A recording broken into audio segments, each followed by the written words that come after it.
जय जगन्नाथ पिला माने आज आम एक नूतन वीडियो को आपण मानक स्वागत। आज आम लोक साहित्यर प्रथम विभाग लोकगीत उपर आज आम आलोचना करवा। यह हूँ लोक साहित्यर लोकप्रिय और बृहत विभाग बोली आम कहीपर। तो प्रथम आम देखा लोकगीत कौन बा किए प्रथमे लोकगीत को गान करिछि। तो जदि आम देखिए पिला माने केवल ओडिया साहित्य नुह विश्व साहित्य रे प्रथमे कविता ही स्थान पाइछि। तो मानवर प्रथम भाव प्रकाशर माध्यम होछि कविता। कविता माध्यम रे ही से तार भाव को प्रकाश करि पारे। तो आदि मानव जेते बेले बण जंगल रे बास करुथिला, प्रकृति ठारू से तार खाद्य वस्त्र बासगृह तो प्रकृति मिली जाउथिला ताको। ता सहित प्रकृतिर जो रही परिवेश प्राकृतिक परिवेश तार सौंदर्य प्राकृतिक सौंदर्य जेमिति कि आकाशर नीलिमा हो, पुष्पर बास्ना हो, झरणार कुळुकुळु नाद, पक्षीर राब, वर्षार रिमझिम शब्द, पत्रर पतपत शब्द, ये सबू तार मन और प्राण को कौन करिछि ना पुलकित करिछि। जो थिरु से सृष्टि करिछि कविता, लोक कविता। तो ये लोक कविता रे से जेहेतु प्रकृतिर कथा कहिछि, यह कृत्रिम न होई जाइछि प्राकृतिक। ये लोकगीत गुड़िक महान विद्वान पंडित ठारू महामूर्ख पर्यंत समस्त पाखरे यह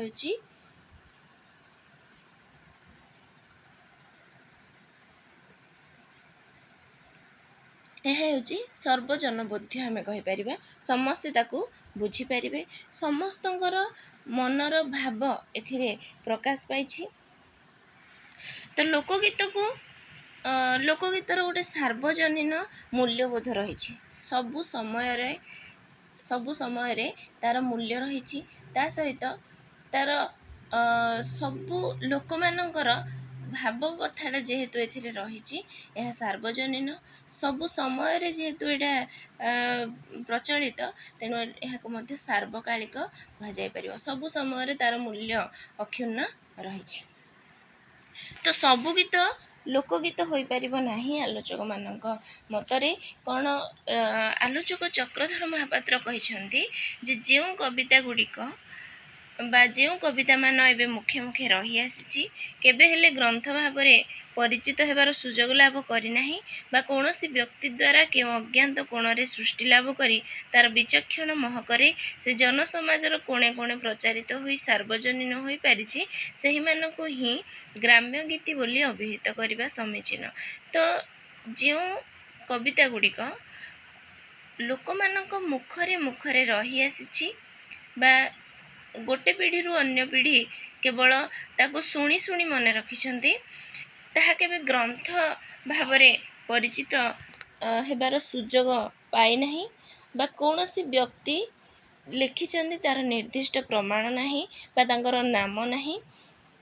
तो सेई गुडी को आमे कौन कहि थांती लोकगीत बोली कहि थांती बोली आलोचक चक्रधर महापात्र कहिछंती तांकर ओडिया ग्राम्य गीत रे। तो ये लोकगीत गुड़िक डॉक्टर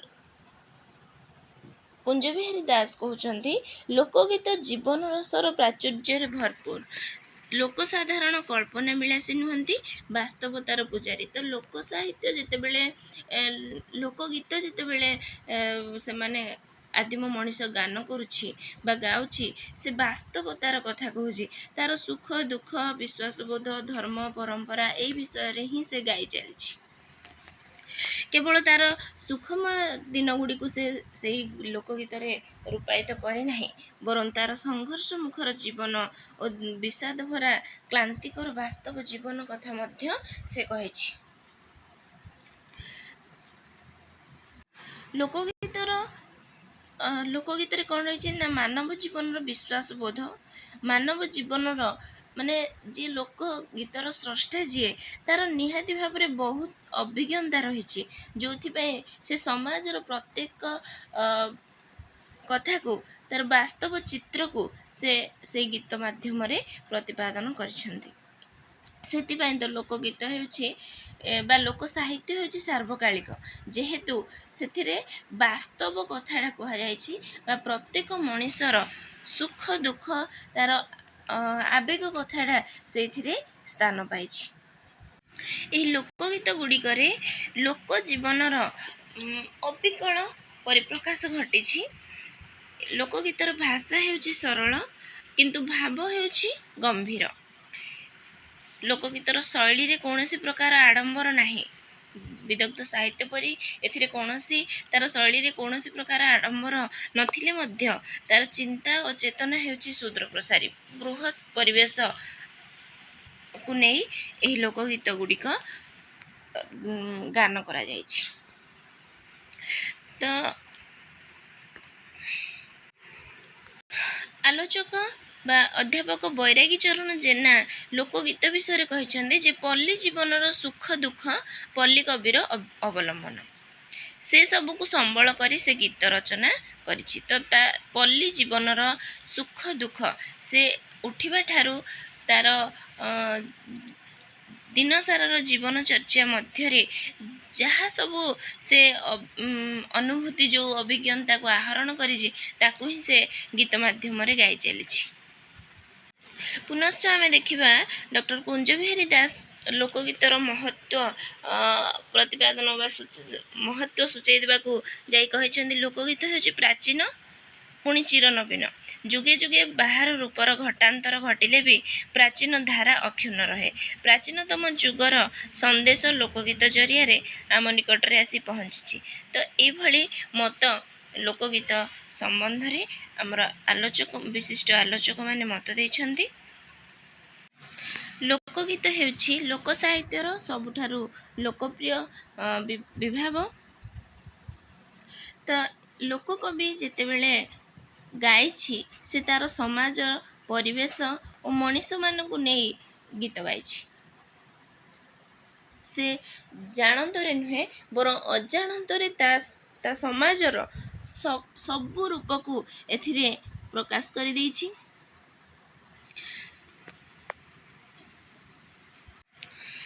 ତ ଏଇ ଲୋକଗୀତ ଗୁଡ଼ିକୁ ଆମେ ଯଦି ଦେଖିବା ଆଲୋଚକମାନେ ବିଭିନ୍ନ ପ୍ରକାରରେ ଭାଗ କରିଛନ୍ତି। ତ ପ୍ରଥମେ ଆମେ ଦେଖିବା ବୃନ୍ଦାବନ ଚନ୍ଦ୍ର ଆଚାର୍ଯ୍ୟ ଲୋକଗୀତ ଗୁଡ଼ିକୁ 3ଟି ଶ୍ରେଣୀରେ ବିଭାଜନ କରିଛନ୍ତି: ସାମାଜିକ, ଶିକ୍ଷାତ୍ମକ ଓ ଧାର୍ମିକ।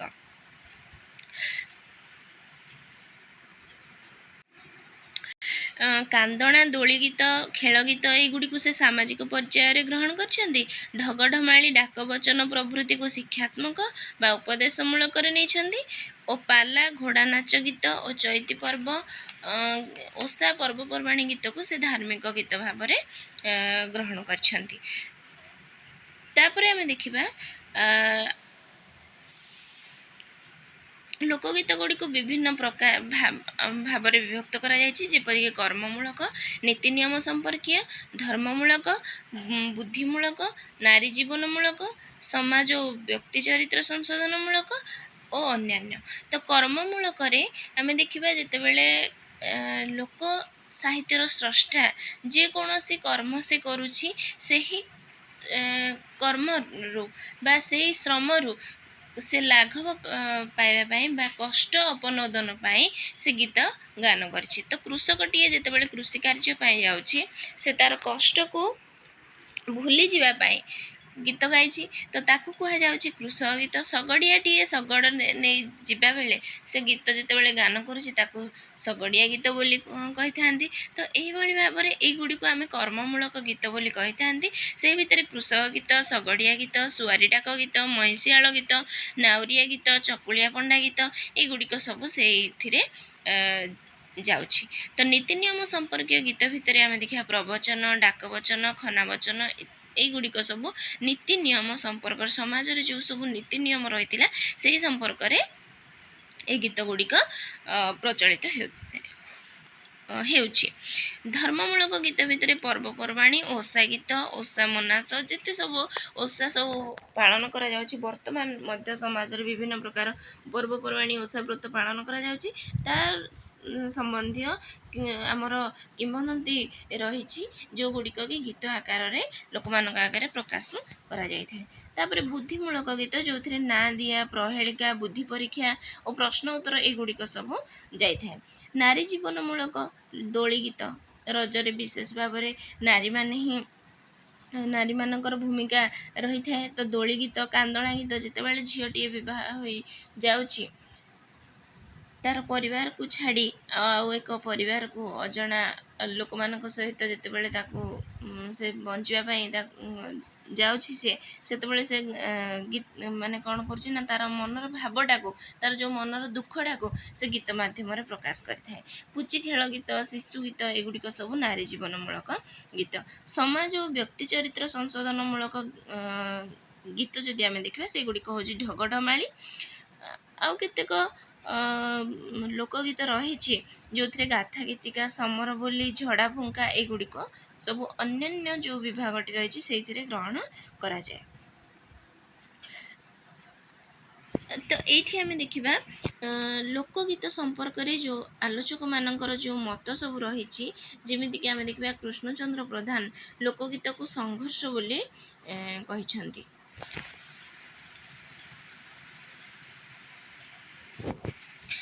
ତାପରେ ଆମେ ଦେଖିବା କୁଞ୍ଜ ବିହାରୀ ଦାସ କହିଛନ୍ତି, the folk song is an oral composition.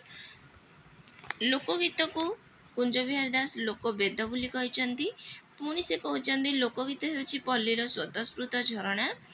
ଲୋକଗୀତ ଜୀବନରସର ପ୍ରାଚୁର୍ଯ୍ୟରେ ଭରପୁର। ଲୋକଗୀତ ହେଉଛି ସଙ୍ଗୀତର ମଧୁର ମୂର୍ଚ୍ଛନା। ଏଭଳି ଭାବରେ ମତ କୁଞ୍ଜ ବିହାରୀ ଦାସ ଦେଇଛନ୍ତି। ତ ଲୋକଗୀତକୁ ସେ 4 ଭାଗରେ ବିଭକ୍ତ କରିଛନ୍ତି, ଯେପରିକି ପୁରୁଷଙ୍କ ଦ୍ୱାରା ଗାନ ଗୀତ, ନାରୀଙ୍କ ଦ୍ୱାରା ଗୀତ, ପୁରୁଷ ଓ ନାରୀଙ୍କ ଗୀତ, ବାଳକ ଓ ବାଳିକାମାନଙ୍କର ଗୀତ।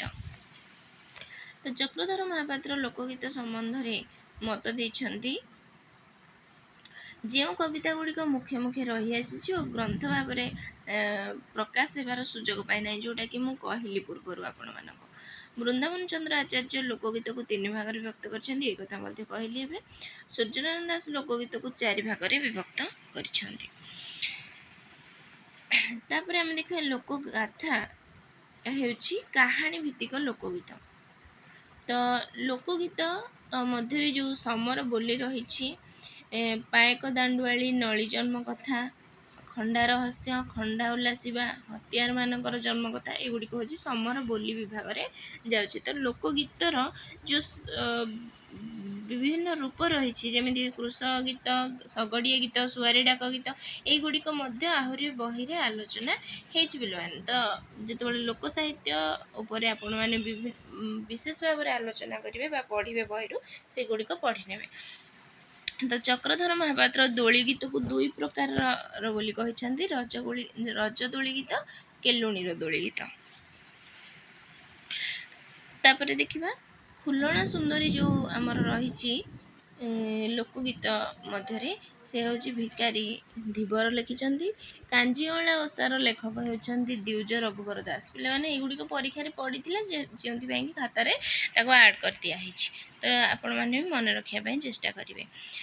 ଲୋକଗାଥାର ଆଖ୍ୟାନ ରୀତିର ବୈଶିଷ୍ଟ୍ୟ ହେଉଛି ପଙ୍କ୍ତିଗୁଚ୍ଛ ଆବିର୍ଭାବ, ବର୍ଦ୍ଧିଷ୍ଣୁ ପୁନରୁକ୍ତି। ଲୋକବିଦ୍ୟାର ଯେଉଁ ଚତୁର୍ବିଧ ବା 4 ପ୍ରକାର ରହିଛି, ସେଗୁଡ଼ିକର କ୍ରମ ଆମେ ଦେଖିବା ଯଦି, ତାହେଲେ ମୌଖିକ ସାହିତ୍ୟ, ବସ୍ତୁ ସଂସ୍କୃତ, ପ୍ରଦର୍ଶନୀୟ କଳା, ସାମାଜିକ ଲୋକକଥା।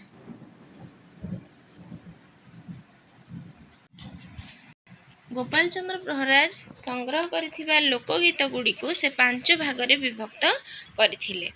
ତ ଲୋକଗୀତ ଗୁଡ଼ିକରେ ମଣିଷ ଜୀବନର ଯେଉଁ ସୁଖମୟ ଦିନ ଗୁଡ଼ିକ ରୂପାୟିତ ହୋଇନାହିଁ, ତା ସହିତ ତାର ସଂଘର୍ଷ ମୁଖର ଜୀବନ ଓ ଦୁଃଖ ବିଷାଦ ଭରା କ୍ଲାନ୍ତିକର ବାସ୍ତବ ଜୀବନ ମଧ୍ୟ ଦ୍ୟୋତିତ। ଏ କଥା କୃଷ୍ଣଚନ୍ଦ୍ର ପ୍ରଧାନ ତାଙ୍କ ଲୋକ ସାହିତ୍ୟ ଓ ଲୋକ ସଂସ୍କୃତି ପୁସ୍ତକରେ କହିଛନ୍ତି। ତ ଏଇଭଳି ଭାବରେ ଥିଲା ଆମର ଲୋକଗୀତ ସମ୍ପର୍କୀୟ ଆପଣମାନଙ୍କ ପାଇଁ କିଛିଟା ତଥ୍ୟ, ଯାହାକି ପୂର୍ବରୁ ପରୀକ୍ଷାରେ ଆସି ସାରିଛି, ପରବର୍ତ୍ତୀ ସମୟରେ ପରୀକ୍ଷାରେ ଆସିବାର ସମ୍ଭାବନା ରହିଛି ପିଲାମାନେ। ତ ଯଦି ଭିଡ଼ିଓଟି ଆପଣମାନଙ୍କୁ ଭଲ ଲାଗିଥାଏ ତାହେଲେ ଲାଇକ୍ କରିଦେବେ, ତା ସହିତ ସବସ୍କ୍ରାଇବ୍ କରିବେ, ସାଙ୍ଗସାଥିମାନଙ୍କ ସହିତ ମଧ୍ୟ ସେୟାର କରିଦେବେ। ଏଇ ଲୋକ ସାହିତ୍ୟ ସମ୍ବନ୍ଧୀୟ ଅନ୍ୟ ଭିଡ଼ିଓ ମଧ୍ୟ ଆମ ଚ୍ୟାନେଲରେ ରହିଛି। ଯେଉଁମାନେ ଚ୍ୟାନେଲକୁ ନୂଆ ଆସିଛନ୍ତି ସେମାନେ ପ୍ଲେଲିଷ୍ଟରୁ ଯାଇ ଦେଖିପାରିବେ। ତ କେବଳ ଲୋକ ସାହିତ୍ୟ ଉପରେ ନୁହେଁ, ଓଡ଼ିଆ ସାହିତ୍ୟର ବିଭିନ୍ନ ବିଭାଗର ଭିଡ଼ିଓ ଗୁଡ଼ିକ ଏହି ଚ୍ୟାନେଲରେ ରହିଛି, ଯେଉଁଗୁଡ଼ିକ ଆପଣମାନଙ୍କ ପାଇଁ ଆପଣମାନଙ୍କ ପରୀକ୍ଷାର ଯେଉଁ ପ୍ରସ୍ତୁତି ନିମନ୍ତେ ଆପଣମାନଙ୍କ ପାଇଁ ଆବଶ୍ୟକ। ତେଣୁ ଚ୍ୟାନେଲକୁ ଯାଇ ସେ ଭିଡ଼ିଓ ଗୁଡ଼ିକୁ ସବୁ ଦେଖିନେବେ। ଧନ୍ୟବାଦ।